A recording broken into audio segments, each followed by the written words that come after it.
The stars above Virex Prime shimmered like distant sparks in a sea of black. In the heart of neutral space, the Solari Union's grand space station hung silent and massive, orbiting a dying blue sun.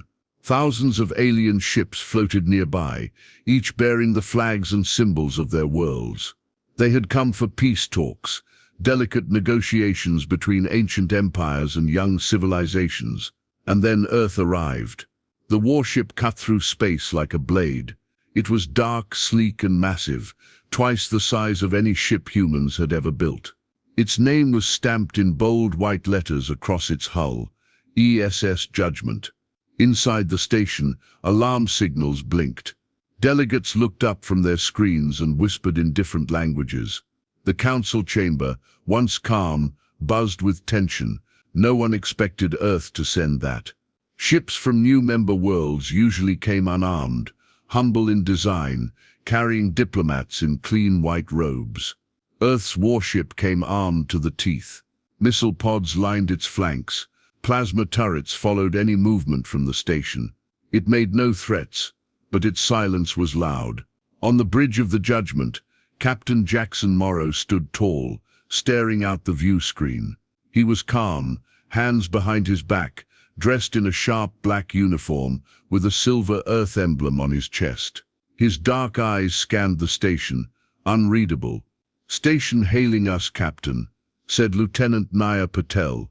Her voice was steady, but her hands moved quickly across the controls. "Put it through," Jackson said. A three-eyed alien appeared on the screen. Its voice translated through the ship's AI. "Earth vessel, you are not what we expected. Explain your presence. This is a diplomatic summit." Jackson didn't flinch. "We are Earth's delegation." There was a pause. "You brought a warship." Jackson gave a faint nod. "We bring our word, our will and our defense. Earth does not send empty hands." The transmission cut. The crew exchanged uneasy looks. Some were young, fresh out of training. Others were veterans of Earth's conflicts back home. All knew the risks. All had volunteered. Jackson turned to them. "They want to see if we'll blink first. We won't."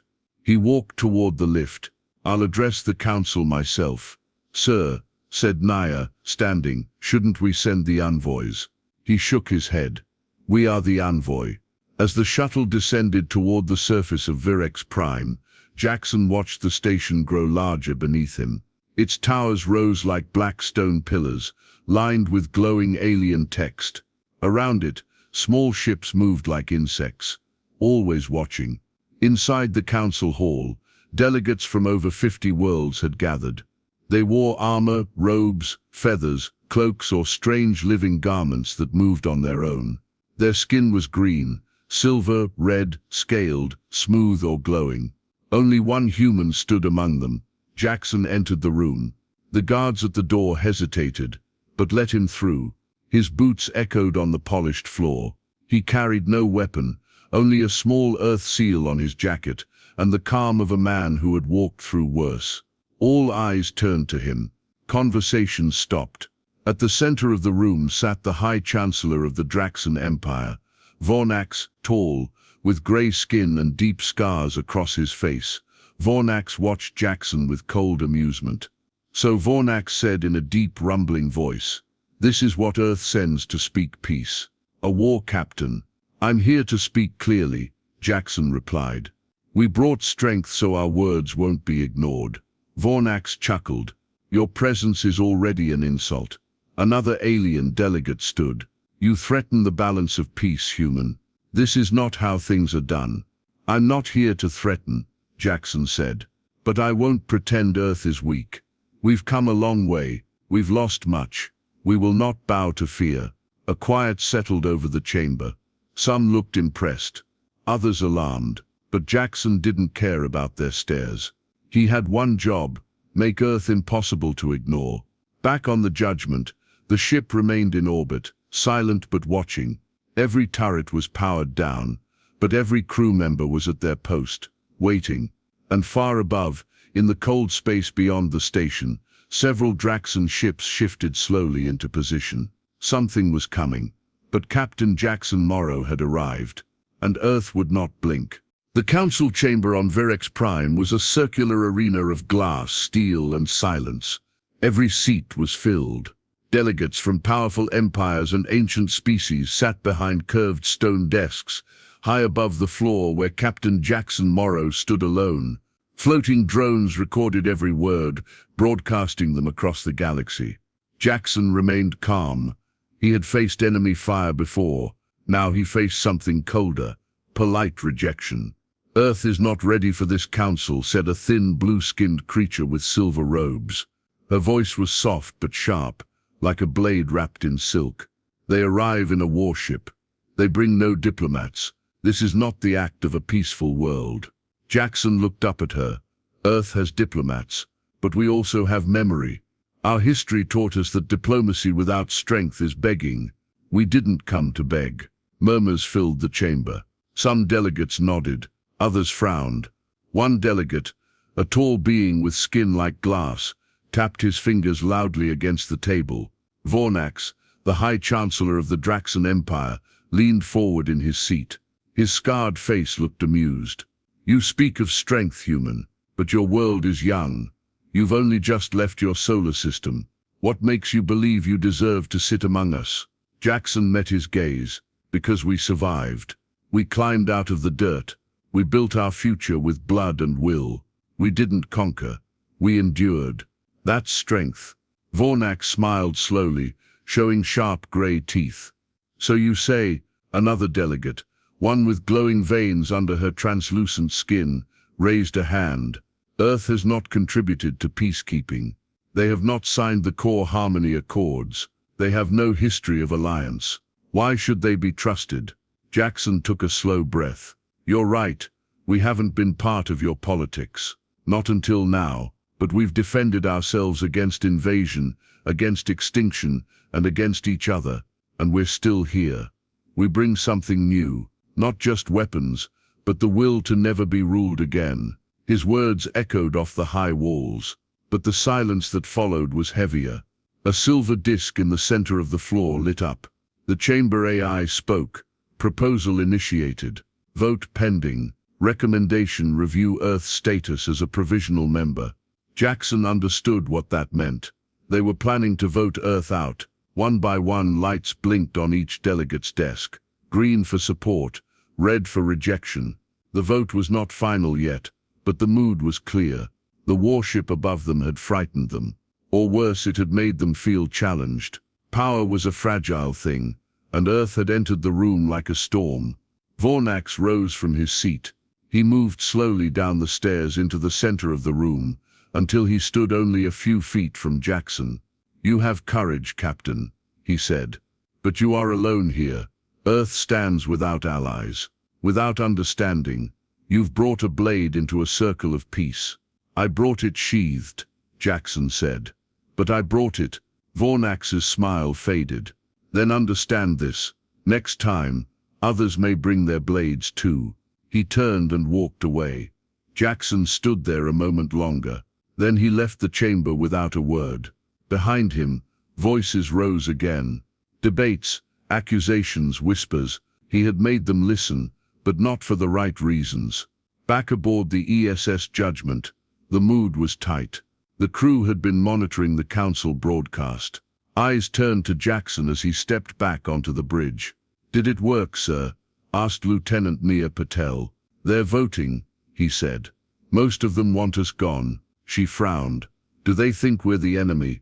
"Not yet," Jackson replied. "But they think we're dangerous. And that's enough." He walked to the center console and looked at the star map. Several Draxan ships had taken new positions near the station. It wasn't a blockade yet, but it wasn't friendly either. "They want us to blink," he said quietly. Then louder for the whole bridge to hear. "We won't."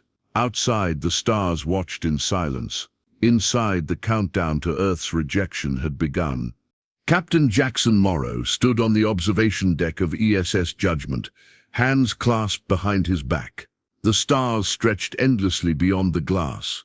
Below, the massive form of Virex Prime loomed, a shining hub of politics, secrets, and slow betrayal. He had expected resistance. Earth was new to the galactic table. but he hadn't expected the fear. The silence, the careful smiles hiding sharp teeth. The Council didn't want to understand Earth. They wanted Earth to fit their image, small, polite and silent. But Jackson hadn't come to please anyone. He had come to make Earth impossible to ignore. "Captain," Lieutenant Nia Patel said from the console behind him, "you have a private message, marked high priority. Origin, Draxon Diplomatic Wing." Jackson turned, put it in the secure room. A few minutes later, he stepped into the sealed chamber deep inside the warship. The lights dimmed. A hologram of High Chancellor Vornax appeared, seated in a grand alien chair, looking amused. "I admire your patience, Captain," Vornax said. His deep voice rumbled like distant thunder. "Most young species come here begging for favor. You walk in like a soldier." "I came with respect," Jackson replied. "But not fear." Vornax's eyes narrowed slightly. "And yet you are isolated. No allies, no voice in the vote. The Solari Union is ancient, Captain. We do not welcome disruption." Jackson folded his arms. "Disruption or difference?" "Both," Vornax said coldly. "I offer you a way out." He leaned forward. "Return to Earth. Sign an agreement placing your world under Draxon protection. You keep your culture. Your people live in peace, and you stay safe under my empire's shield." Jackson stared at him. "You want Earth to kneel. I want to avoid a war," Vornax said. "One you can't win." Jackson stepped closer to the hologram. "We've lost wars before." Still standing, Vornax's expression didn't change. "Refuse and I promise you this, your world will be a lesson in silence." The hologram vanished. Hours later, deep within the council halls of Virix Prime, something else was happening. In the dim corridors outside the diplomatic wing, a cloaked figure moved silently. It wasn't human. Long insect-like limbs glided across the floor, carrying a small device. The creature, a Draxon agent, reached a locked server panel and pressed the device into it. The screen blinked. A forged message uploaded, "False Earth communications, intercepted and twisted." The message appeared to order a preemptive strike if Earth was denied Council access. The signature bore Earth's seal. The language was cold, calculated. It was a lie, but it would spread fast. By morning, Council delegates would see Earth not as strong but as dangerous, reckless, violent. Back on the Judgment, Jackson stood before the crew in the war room. Holographic displays floated in the air, showing Council reactions, media headlines, and shifting alliance lines. Lieutenant Patel looked up from her console, eyes wide. "Sir, this just came through. Someone leaked a message. It looks like it came from us." She tapped a key, and the forged order appeared. Jackson read it, jaw tight. "That's not ours." "No, sir. But it's already spreading. Delegates are reacting. It makes us look like we're planning an attack." The room went silent. Jackson looked around. "They're setting the stage for something bigger." He turned to Commander Brett Halverson, head of security. "Run a trace. Quietly. I want to know where this came from. If it's Draxon, we'll find their handprints on it." "Yes, sir," Halverson said. "Already working." Jackson faced his crew. "They want a reaction. They want fear. We're not giving them either. We don't fire unless fired upon. But we do not retreat." Outside the ship, Draxon vessels grew bolder. One drifted closer, its weapons active but not locked. A silent threat. A waiting trigger. Later that evening, alone in his quarters, Jackson reviewed Earth's history files. Wars, revolutions, betrayals. He had read them all before. But now they reminded him what he stood for. Earth didn't survive by trusting the wrong voices. It survived by standing its ground. His communicator beeped. A new message came in. It was coded and scrambled, sent from inside Virix Prime. One line. "They're planning to remove you, tomorrow." Jackson stared at the words. The trap was nearly sprung, but he was ready. Morning on Virix Prime came with no sunrise, just the constant artificial glow of its orbiting lights and the quiet hum of station energy. But for Captain Jackson Morrow, the new day brought a storm that had been brewing since Earth arrived. The council chambers were full again. Delegates filled their seats in stiff silence. Holographic displays floated in front of each of them, showing the same forged message, supposedly from Earth, calling for a preemptive strike if denied council status. Some of them believed it, others didn't care if it was true. To them, the warship judgment was proof enough. Captain Jackson Morrow stood alone again in the center of the chamber. This time no one welcomed him. There were no opening remarks, no pleasantries, just cold, waiting eyes and the quiet sound of decision being made. A voice rang out from the high platform. It was the same silver-robed delegate from before. "Captain Morrow, we have reviewed the message your ship supposedly sent. While its origin remains uncertain, the threat is clear. The Council can no longer consider Earth a peaceful applicant. Earth did not send that message," Jackson said. His voice strong and even. It was forged. "I've already traced it. The data path leads back to Draxon relays buried inside the station." Gasps rose. A few heads turned toward Vornax, who sat calmly at his place, hands folded, face neutral. Jackson stepped forward. "You don't have to trust my word. Look at the timestamps. Look at the relay path. I'm sending a copy of the logs to your systems now." He tapped his communicator.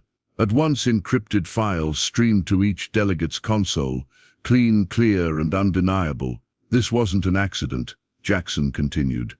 "This was a setup. Earth came here with strength. Yes, but with peace. We've fired no shots, made no threats. We stood here while your fleets moved against us. And still we held fire." His voice echoed louder now, steady but fierce. "Because Earth is not weak, but we are not reckless. We've survived too much to throw it away for pride." He turned slowly, making eye contact with every alien leader in the room. "You think fear keeps peace? You're wrong. It just makes enemies. Real peace only comes when you know the person beside you won't break and won't betray. That's who we are." Vornax finally stood. His voice was calm but sharp. "Powerful words, Captain. But not everyone is convinced. Earth's record of war speaks for itself. Perhaps the galaxy is safer if Earth remains distant." One of the delegates, an elder from the quiet plant-like Thivani species, spoke up for the first time. "We have reviewed the transmission trail," she said slowly, her voice soft like wind through leaves. "It confirms what the human says. The message was not sent from Earth. The Draxon relays were used." Another voice joined her, then another. The room shifted. A few lights blinked from red to green on the council floor. The tide was turning. Vornax narrowed his eyes. "You would take the word of a human over mine?" The Thivani elder replied, "We take the word of truth, and truth does not bend to pride." Jackson stepped forward again. "You wanted to test Earth? Fine. Consider us tested. We stood here under your judgment, while others moved to silence us, and we did not fire." He paused. "But know this, if Earth is ever attacked, we will not beg, we will not run, we will endure, and we will fight." He looked directly at Vornax. "But we hope it never comes to that." The chamber was silent, then slowly the vote continued. Lights on the delegates' desks began blinking again.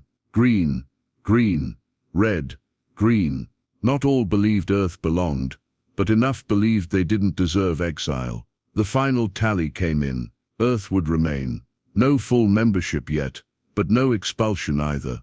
They had earned a voice, a presence, and more than that, they had earned respect.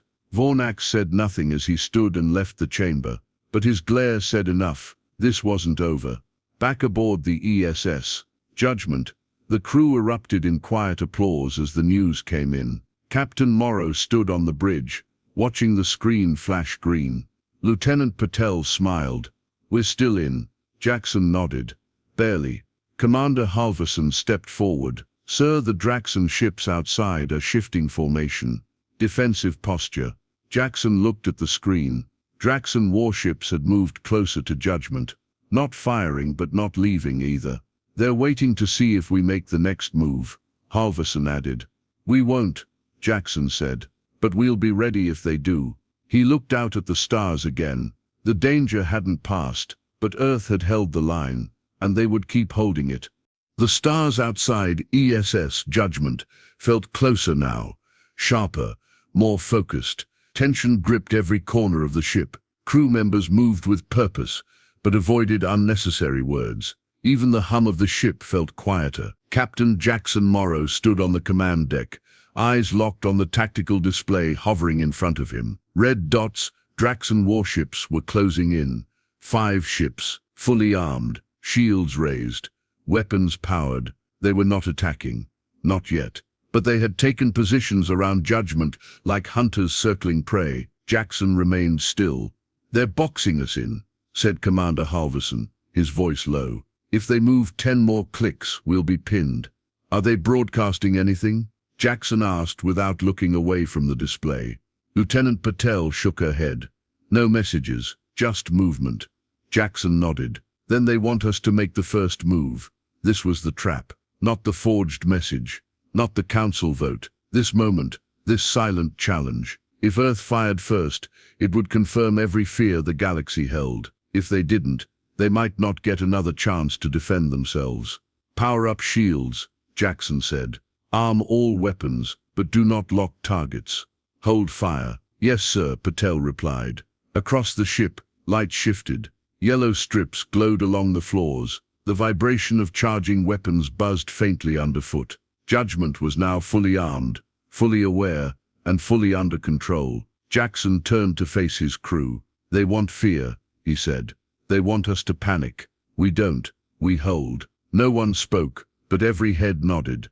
On Virex Prime, the Solari Union Council had returned to session. The earlier vote still echoed in their minds. Earth had not been removed, but the atmosphere was heavy. Holograms of the standoff outside the station filled the chamber. Delegates watched nervously as the warships drew closer to the human vessel. One delegate whispered, "If they fire, it's war."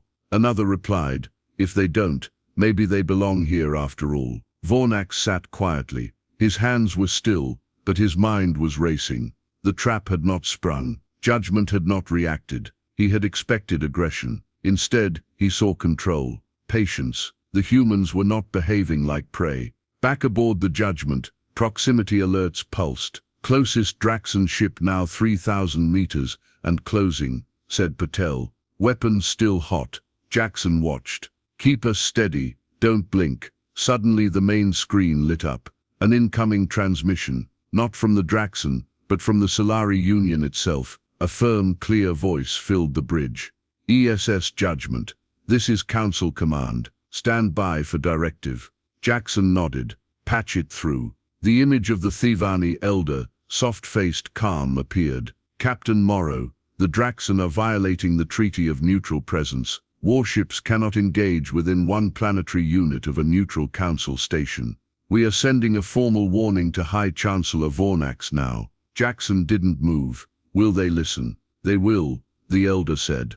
"Because if they don't, the rest of the council will." Moments later, a new signal went out, broadcasted across the sector. It came from the council. One line, repeated in dozens of languages. "All armed fleets will return to treaty distance. Any action taken now will be considered an act of war against the Solari Union." The response came quickly. The Draxon ships stopped. Then one by one, they turned. Their weapons powered down, engines ignited, and they began to pull back, slowly with reluctance. On the Judgment, the crew exhaled almost in unison. "They're backing off," Halverson said. Jackson didn't celebrate. He simply nodded. "Good. Why didn't they fire?" Patel asked. Jackson stepped forward, voice steady. "Because we didn't." Silence returned to the bridge, but it was different now. Not heavy, not fearful, just strong. Outside, the Draxon ships faded into the black, and within the halls of Virex Prime, something had changed. Delegates who once saw Earth as a threat, now saw something else. Discipline, control, strength without violence. They hadn't come to destroy. They had come to endure. That, more than any speech, was what the galaxy remembered. The silence after the Draxon retreat felt different than the silence before. No more ships moved aggressively toward ESS Judgment. No weapons glowed in the dark. The stars outside hung steady and calm, but inside the warship, The crew remained alert. No one forgot how close they had come to the edge. Captain Jackson Morrow stood on the bridge, watching the last red dot disappear from the tactical display. He said nothing for a moment. Just let the quiet settle over them like a blanket finally lowered.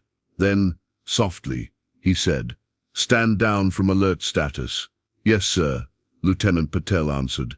Her voice, though calm, carried relief. The yellow lights dimmed. The vibration of the charged weapons faded.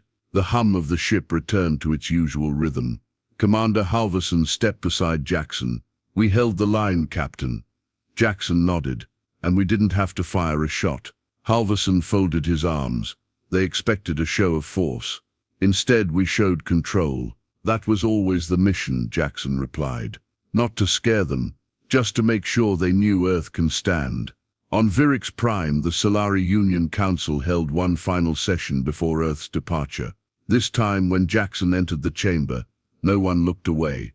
No one whispered. Every eye followed him, not in fear, but with a kind of respect that hadn't been there before. Even Vornax remained silent. The Thivani elder spoke first. "Captain Jackson Morrow, you have represented Earth with strength and restraint. The Council recognizes that Earth did not violate the laws of peace, nor did it fire upon any vessel. You showed power and discipline." Jackson gave a short bow. "Earth thanks the Council for hearing us." Another delegate, a bird-like creature with gold-plated wings, leaned forward. "Though full membership is not yet granted, Earth will retain its provisional seat and its right to speak before the Council." There was no vote this time, no protest, no debate. Earth had earned its place, not by aggression, but by endurance. Vornax stood as the session closed. He stared down at Jackson one final time. "You've made many enemies today, Captain. Don't forget that." "I never do," Jackson replied without blinking. Later, back aboard the ESS Judgment, final preparations were made for departure. The ship turned slowly in orbit, its hull gleaming in the light of the dying blue star. Repairs were minor. Morale was high. Jackson sat alone in his quarters, reading the final report from the mission. Messages from Earth poured in. Support, congratulations, questions. Politicians would spin this in every direction. Analysts would break it apart for years. But Jackson knew what really mattered. They came to prove that Earth could not be ignored. That Earth was not a silent planet on the edge of the galaxy. That when the time came, they would not back down. And they hadn't. A soft knock at his door pulled him from his thoughts. "Enter," he said. Lieutenant Patel stepped in. "We're ready to leave orbit, Captain." Jackson stood and followed her to the bridge. As he sat in the captain's chair, the stars ahead looked brighter. Not because the galaxy had changed, but because Earth had finally stepped into it. "Helm," he said. "Set course for home." "Yes, sir." The engines flared gently. ESS Judgment turned, pulled away from Virix Prime, and drifted into deep space. No war, no surrender. Just quiet strength heading back to the world it came from. And in the hearts of every species on Virix Prime, one memory stayed clear. Earth didn't send diplomats. They sent a warship of terror, and it never had to fire.